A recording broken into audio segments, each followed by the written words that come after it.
রেখে আর ফিরাবো না, রানা ছেড়ে দেবো না,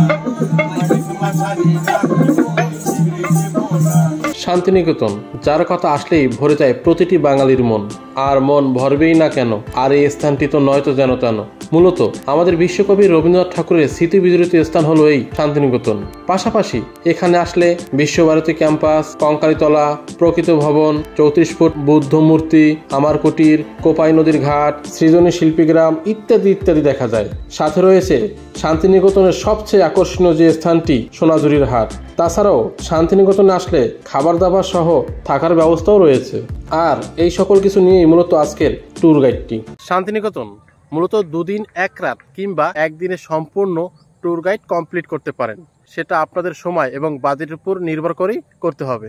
আমি মূলত এই ভিডিওতে কলকাতা টু কলকাতা, অর্থাৎ কলকাতা থেকে শান্তিনিকেতনে একদিনে কিভাবে ঘুরবেন হোটেলে না থেকে কম খরচে, সে সকল কিছু নিয়ে মূলত এই ট্যুর গাইডটি তৈরি করলাম। আপনাদের প্রয়োজনে এই ট্যুর গাইডটি 2 দিন 1 রাত করতে পারেন।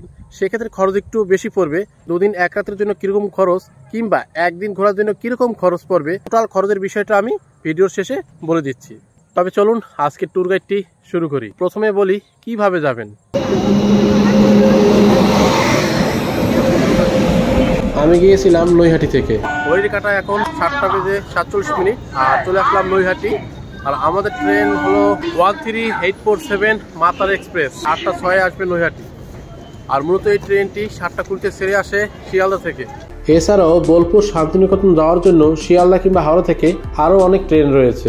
13187 মাতারা এক্সপ্রেস, এটা ধরে আমরা যাচ্ছি বোলপুর শান্তিনিকেতন। শিয়ালদা থেকে ছাড়ে সকাল 7টা বেজে 20 মিনিট এবং বোলপুর পৌঁছায় 10টা বেজে 28 মিনিটে। তবে একদিনের ট্যুরের প্ল্যান থাকলে অবশ্যই সকাল সকাল ট্রেন ধরার চেষ্টা করবেন। সকাল সকাল শিয়ালদা থেকে আরও একটি ট্রেন রয়েছে কাঞ্চনজঙ্ঘা এক্সপ্রেস। সকাল 6টা 50 শিয়ালদা থেকে ছেড়ে যায় এবং বোলপুর পৌঁছায় সকাল 9টা বেজে 40 মিনিটে।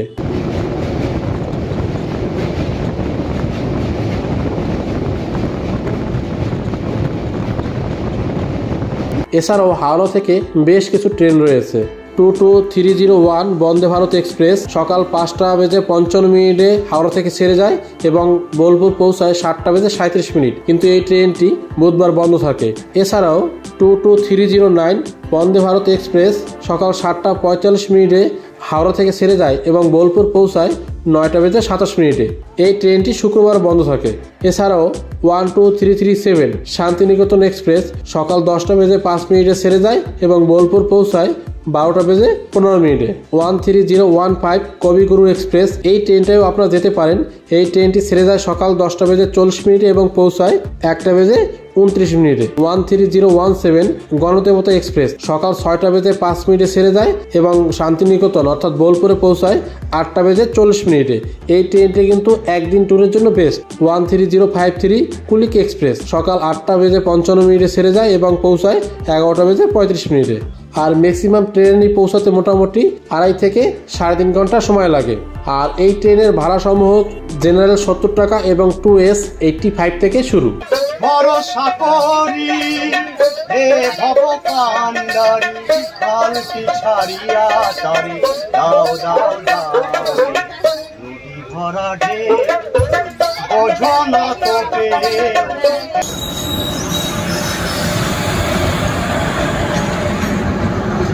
যাত্রাপথে এই ট্রেনে প্রচুর লোক খাবার নিয়ে ওঠে। প্রয়োজনে সেখান থেকে হালকা খাবার খেয়ে আপনারা সকালের ব্রেকফাস্টটা করে নিতে পারেন।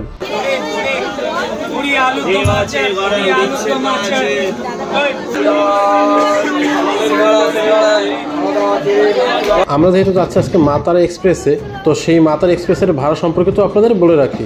2S 85 CC 310 এবং 3A 505 টাকা।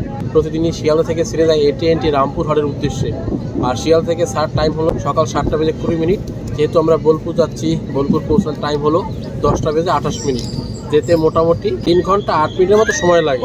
আমরা আজকে শিয়ালদা থেকে নয়, নৈহাটি থেকে উঠলাম এই ট্রেন। শিয়ালদা থেকে বোলপুর যেতে এই ট্রেনটি মোটামুটি 4টে স্টেশন হল্ট করবে।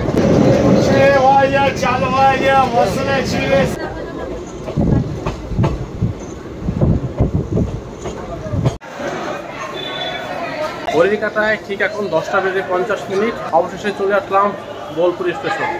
প্রায় 22 মিনিট লেট। যাই হোক, চলে তো আসলাম। আর ট্রেন ছেড়ে দিল রামপুরহাটের উদ্দেশ্যে। এখন এখান থেকে বাইরে বেরোবো, খাওয়া দাওয়া করবো, তারপর টোটো নিয়ে ঘুরবো।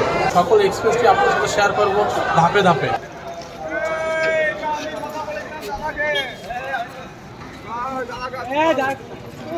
এরপর আসি গাড়ি ভাড়ার বিষয়ে। বোলপুর স্টেশন থেকে বাইরে বেরোলেই প্রচুর পরিমাণে টোটো, অটো কিংবা 4 চাকা আপনারা পেয়ে যাবেন। আপনারা কোথায় কিভাবে ঘুরবেন সেই সকল ডিটেলস ড্রাইভার সাথে কথা বলে তারপর গাড়ি বুক করবেন। আর আপনার কাছে 1200 থেকে 1600 টাকার মতো এরা চাইবে, অবশ্যই দাম দরটা করে নেবেন।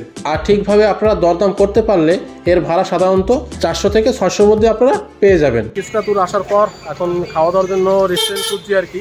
এই মুহূর্তে দাদার সাথে কথা হয়ে গেল, এই টোটোতে করে ঘুরবো আজকে শান্তিনিকেতন।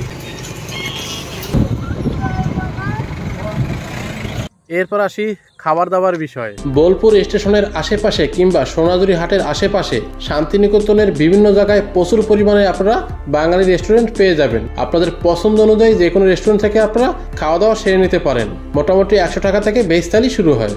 এখানে খাওয়া দাওয়া শেষ করলাম, যথেষ্ট ভালো।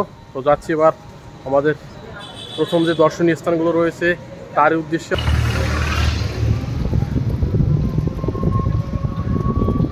এরপর আসি থাকার প্ল্যানে। যদি আপনাদের থাকার প্ল্যান থাকে, শান্তিনিকেতনের বিভিন্ন প্রান্তে সোনাঝুরি হাটের আশেপাশে প্রচুর পরিমাণে এখানে হোটেল রয়েছে। 1000, 1200, 1500 বিভিন্ন রেঞ্জের হোটেল আপনারা এখানে পেয়ে যাবেন। আপনারা আগে থেকে বুক করেও আসতে পারেন অথবা এসে স্পটেও বুক করতে পারেন। তবে পৌষ মেলা এবং বসন্ত উৎসবের সময় হোটেলের রেটটা অনেকটাই বেশি থাকে। এখানে যদি স্টে করার প্ল্যান থাকে, এখানে প্রচুর পরিমাণে হোটেল রয়েছে। একটু দেখে শুনে বুঝে অবশ্যই বুক করে নেবেন, কারণ এখানে আমার ভালো থাকার অভিজ্ঞতা নেই, তাই কোনো হোটেলের রিভিউ আপনাদের আমি দেখানো সম্ভব না। এবার আসি শান্তিনিকেতনে কি কি দেখার আছে এবং কিভাবে দেখবেন। শান্তিনিকেতনের সাইট সিনে প্রথমেই আপনারা দেখে নিতে পারেন বিশ্বভারতী ক্যাম্পাস। তবে একদিনের ট্যুর হলে চেষ্টা করবেন এখানে সময়টা অনেকটাই কম ব্যয় করার। আর এই বিশ্বভারতী ক্যাম্পাস সম্পর্কে টোটো ড্রাইভার আপনাদের বিস্তারিত সকল কিছু বলে দেবে। আর এই মুহূর্তে আপনাদের বিশ্বভারতী ক্যাম্পাসের বাইরে থেকেই সকল কিছু দেখতে হবে, ভিতরে যাওয়ার আপাতত অনুমতি নেই।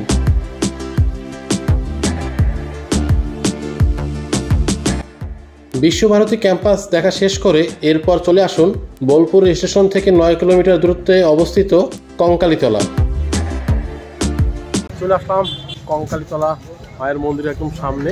আর যাওয়ার পথেই রয়েছে এরকম প্রচুর দোকান, এখান থেকে ডালা নিয়ে আপনারা পুজো দিতে পারেন। মোটামুটি 30 টাকা থেকে শুরু, প্রচুর দোকান রয়েছে। ঢুকতেই জয় মা কঙ্কালী। 51 সতীপীঠের একটি সতীপীঠ হলো কঙ্কালীতলা। আর এখানে বিগ্রহ দিয়ে পুজো দেওয়া হয় না, ভিতরে রয়েছে মায়ের ফটো, সেখানে মূলত পুজো করা হয়।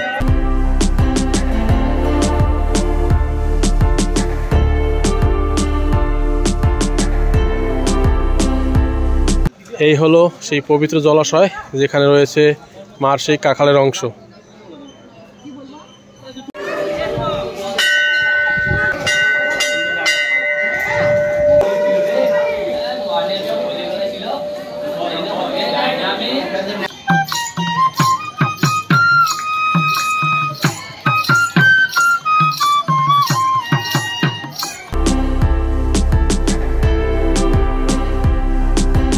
এখানে ভোগ কুপনের ব্যবস্থা রয়েছে।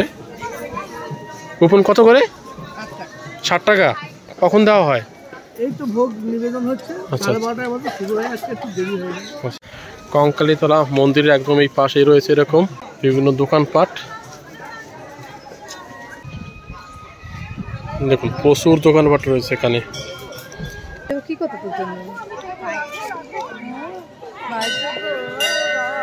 অনেকে এসে মাটির ঢিল বাঁধে এই গাছের সাথে তাদের মনস্কামনা পূর্ণ হওয়ার জন্য। এবার আমরা যাচ্ছি কোপাই নদীর ঘাটের দিকে।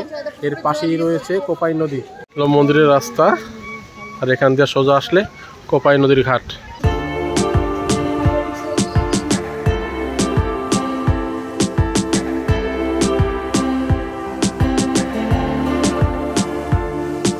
এই সেই কোপাই নদী, যাকে নিয়ে রবীন্দ্রনাথ ঠাকুর যে কবিতা লিখেছিলেন, বৈশাখ মাসে তার হাঁটু জল থাকে, এই সেই কোপাই নদী।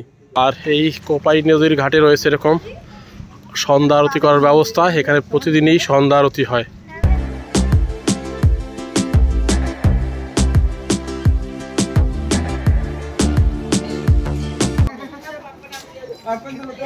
কঙ্কালীতলা ঘুরলাম, আর তার পাশেই রয়েছে আরেকটি শিব মন্দির। এখন যাচ্ছি সেই দিকে।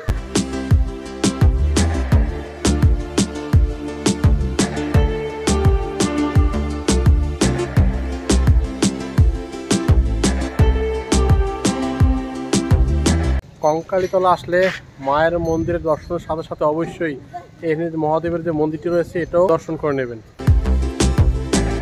আর এখানে গাড়ি আপনারা রিজার্ভ করে আসলে সেই গাড়ির পার্কিং ফি 10 টাকা। এরপর চলে আসলাম 34 ফুট বুদ্ধ মূর্তির সামনে।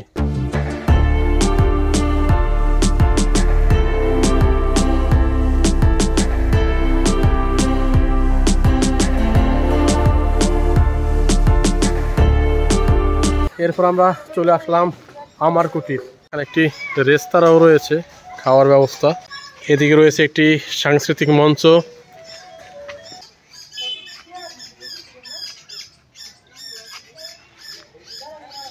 এদিকে রয়েছে বিভিন্ন ধরনের ফুল।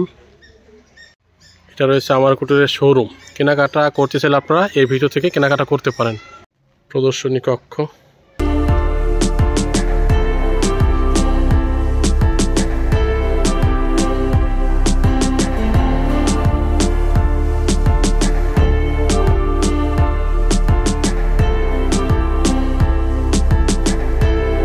চলে আসলাম সৃজনী শিল্পী গ্রাম। চলুন এবার টিকিট কেটে ভিতরে ঢুকতে হবে। এই টাইমিংটা দেওয়া রয়েছে। বাইরের কোনো খাবার নিয়ে ভিতরে প্রবেশ নিষেধ।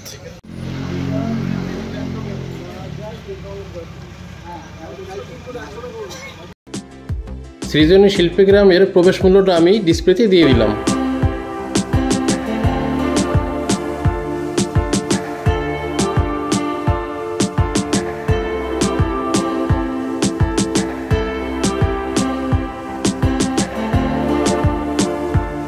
ভিতরে ঢুকতেই অসাধারণ একটি পরিবেশ আপনারা উপভোগ করতে পারবেন। আর ভিতরে দেখলাম সুবল শৌচালয়েরও সুব্যবস্থা রয়েছে। তুমি আসতে আমাদের পড়ে গেল পুতুলের ঘর।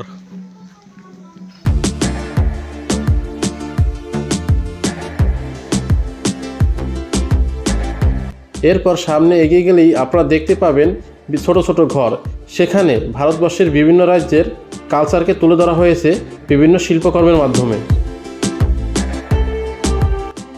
প্রথমে আপনারা পেয়ে যাবেন পশ্চিমবঙ্গ।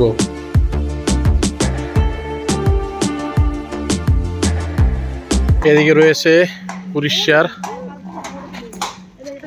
এরকম চারিদিকে ঘুরানো প্রত্যেকটা ভারতবর্ষের প্রতিটা রাজ্যের কালচার তুলে ধরা হয়েছে এই শিল্পকর্মের মাধ্যমে। এদিকে রয়েছে সিকিম। প্রত্যেকটা রাজ্যের ভিতরে ঢুকে ঢুকে দেখতে বহুত সময় সাপেক্ষ ব্যাপার।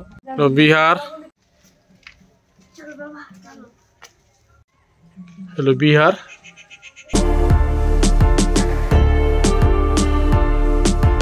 এবার চলে আসলাম অসমে।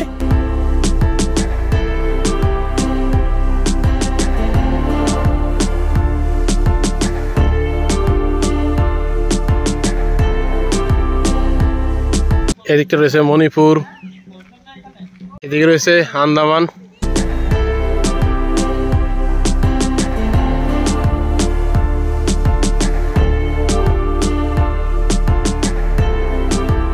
সৃজনী শিল্পী গ্রাম আসলে অবশ্যই হাতে অনেকটা সময় নিয়ে আসতে হবে, কারণ এরিয়াটা বেশ অনেকটা বড় এবং দেখার মতো অনেক কিছুই আছে। বসার প্লেসও রয়েছে।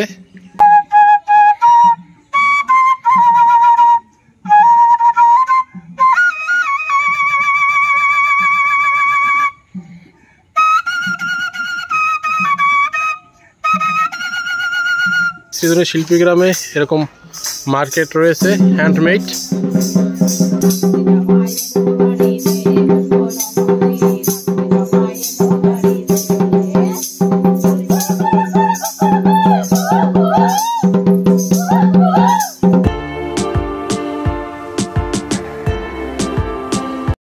সৃজনী শিল্পী গ্রামের এই ভিতর থেকেও হ্যান্ডমেড আপনাদের প্রয়োজনে আপনারা কেনাকাটা করতে পারেন।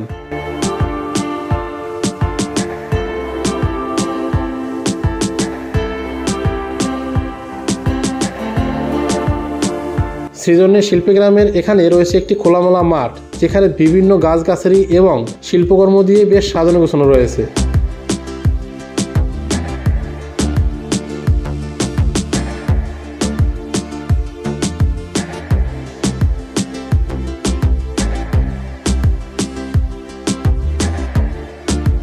সময় থাকলে এর পাশাপাশি আপনারা সুরল রাজবাড়ি এবং প্রকৃতি ভবন দেখে নিতে পারেন।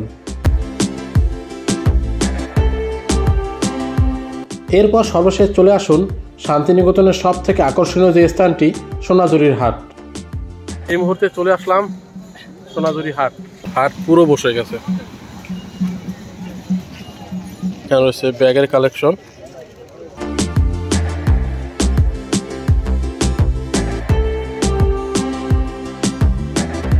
এই সোনাঝুরি হাটে রয়েছে বিভিন্ন ধরনের দোকানপাট। এখানে আপনারা চাইলে কেনাকাটা করতে পারেন, অবশ্যই দরদাম করে নেবেন। আর এখানের অধিকাংশ জিনিসই হ্যান্ডমেড রয়েছে, প্রচুর ব্যাগের কালেকশন। সোনাঝুরি হাটে আসলে কিন্তু রাবড়ি খেতে একদম ভুলবেন না। আমি ওখানে কত দাদা? 40। আচ্ছা, দুটো দাও। এখানে রয়েছে প্রচুর ব্যাগের কালেকশন। সোনাঝুরি হাটেও রয়েছে আদিবাসী নৃত্যর ব্যবস্থা।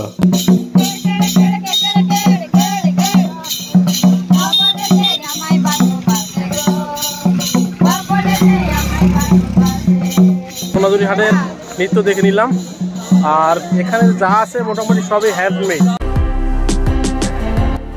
এই সোনাঝুরির হাট দুপুর 12টার পরেই শুরু হয়ে যায় এবং সূর্যের আলো যে অবধি থাকে সে অবধি এই হাট থাকে, অর্থাৎ সূর্য অস্তের পূর্ব মুহূর্তেই এই হাট বসে। আর এখানে কোনো ইলেকট্রিসিটির ব্যবস্থা নেই। হাটে বিশেষ করে গেঞ্জি, পাঞ্জাবি, কুর্তি, শাড়ি, ব্যাগ এগুলোর কালেকশন সব থেকে বেশি এবং দামগুলো মোটামুটি রিজনেবল। এছাড়াও চুড়ি, নেকলেস, হার এ যাবতীয় অনেক ডিজাইন রয়েছে এখানে কেনাকাটি করার জন্য। জিনিসের খেলনার দোকানও রয়েছে এখানে।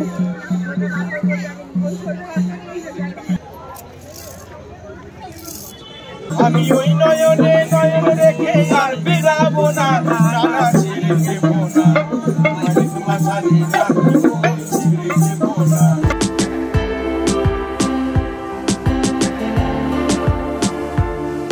বেলা গরমের সাথে সাথে অন্ধকার নেমে আসছে, আর অন্ধকারের সাথে সাথে অনেকেই এবার বাড়ির মুখে। আর এই জায়গায় যা কিছু কেনাকাটা করুন না কেন অবশ্যই বার্গেনিং করবেন। আর এখানে অনলাইন পেমেন্টের ক্ষেত্রে একটু সতর্কতা অবলম্বন করবেন, কারণ এখানে নেটওয়ার্ক কিন্তু একদম স্লো।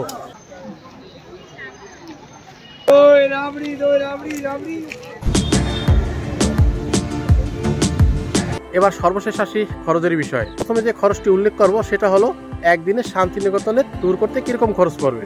শান্তিনিকেতন ট্যুরের জন্য 4 জনের হিসাবটা আমি ধরে নিই। প্রথমে বলি ট্রেন ভাড়া। আপনারা সকলেই জানেন শান্তিনিকেতনের নিকটতম ট্রেন স্টেশন হলো বোলপুর, তাই কলকাতা টু বোলপুর ট্রেন ভাড়া মোটামুটি সেকেন্ড সিটিংয়ের পার পারসন 85 টাকা, অর্থাৎ আপ ডাউন মিলে আপনার খরচ হবে ট্রেন ভাড়া 170 টাকা। টোটো ভাড়া 4 থেকে 600 টাকার মধ্যে টোটো ভাড়া হয়ে যাবে। আমি অ্যাভারেজে 400 টাকা ধরে নিলাম, সেক্ষেত্রে পার পারসন পড়বে 100 টাকা টোটো ভাড়া একদিনের জন্য। এবার খাবার দাবার বলি, পার পারসন একদিনের জন্য 150 টাকা যথেষ্ট। এছাড়া আমি অন্যান্য হিসাবে আরও 80 টাকা যোগ করে নিলাম, তাহলে আপনাদের খরচ দাঁড়ায় ট্রেন ভাড়া 170 টাকা, খাবার দাবার 150 টাকা, টোটো ভাড়া 100 টাকা, আনুষঙ্গিক আরও 80 টাকা, তাহলে 500 টাকা পার হেডে আপনাদের হয়ে যাবে। এবার ধরি 2 দিন 1 রাতের ট্যুর গাইডের খরচ সমূহ। ট্রেন ভাড়া 85 প্লাস 85 অর্থাৎ 170 টাকা। তারপর থাকার বিষয়, থাকার একটা হোটেল মোটামুটি 1200 থেকে 1600 টাকার মধ্যে ভালো রুম পেয়ে যাবেন 4 জন থাকার মতো, সেক্ষেত্রে পার হেড পড়বে হোটেল খরচ 400 টাকা। খাবার দাবারের জন্য 2 দিন 500 টাকায় যথেষ্ট পার পারসন। আর এবার আসি 2 দিনের জন্য গাড়ি ভাড়ার বিষয়ে। 2 দিনের জন্য 600 থেকে 1000 টাকার মধ্যে পেয়ে যাবেন, আমি অ্যাভারেজে 800 ধরে নিলাম, সেক্ষেত্রে পার পারসন পড়ে 200 টাকা। এছাড়া আনুমানিক আরও 50 টাকা আমি ধরে নিলাম, তাহলে আপনারা পার পারসন 2 দিন 1 রাতে শান্তিনিকেতন ঘোরার জন্য খরচ পড়বে পার হেড 1300 টাকা। খরচের এই বিষয়গুলো আমি আমার অভিজ্ঞতা থেকেই মূলত শেয়ার করলাম, সেক্ষেত্রে একটু কম বেশি হতে পারে। বিশেষ করে গাড়ি ভাড়ার ক্ষেত্রে স্টেশন থেকে বাইরে বেরোলে প্রচুর গাড়ির ড্রাইভার আপনাদের ঘিরে ধরবে তাদের গাড়ি বুক করার জন্য। সেক্ষেত্রে 1200, 1400, 1600, 2000 বিভিন্ন জনে বিভিন্ন রকম দাম আপনার কাছে চাইবে। আপনাকে অবশ্যই বার্গেনিং করে নিতে হবে। যত বার্গেনিং করে কম করতে পারবেন আপনাদের পার হেডের খরচটা ঠিক ততটা কমে যাবে। আর হোটেলের ক্ষেত্রে একটু এদিক সেদিক হতে পারে, বিশেষ করে পৌষ মেলা, দোল উৎসবে এই সময় হোটেল ভাড়াটা একটু বেশি থাকে। বাকি সময় এই রেঞ্জের মধ্যে মোটামুটি আপনারা পেয়ে যাবে। তো এই হলো 2 দিন 1 রাত কিংবা একদিনের শান্তিনিকেতনের ট্যুর গাইড। একদিনে যদি শান্তিনিকেতন আপনারা কমপ্লিট করতে চান সেক্ষেত্রে খুব সকাল সকাল ট্রেন ধরে আপনাদের যেতে হবে এবং প্রতিটা স্পট ঘোরার জন্য খুব কম সময় পাবেন। আর শান্তিনিকেতন যে সকল স্পটগুলো রয়েছে ভালোভাবে ঘোরার জন্য কিন্তু 2 দিন প্রয়োজন। এখন বাকিটা আপনাদের উপর নির্ভর করে। তো যাই হোক, আমি আমার অভিজ্ঞতা থেকে সম্পূর্ণ ট্যুর গাইডটি আপনাদের সামনে তুলে ধরলাম। তো ভিডিওটি এই পর্যন্তই। তো ভালো থাকবেন, সুস্থ থাকবেন। আর এর পরেও যদি কোনো কিছু জানার থাকে অবশ্যই কমেন্ট বক্সে কমেন্ট করবেন। টাটা।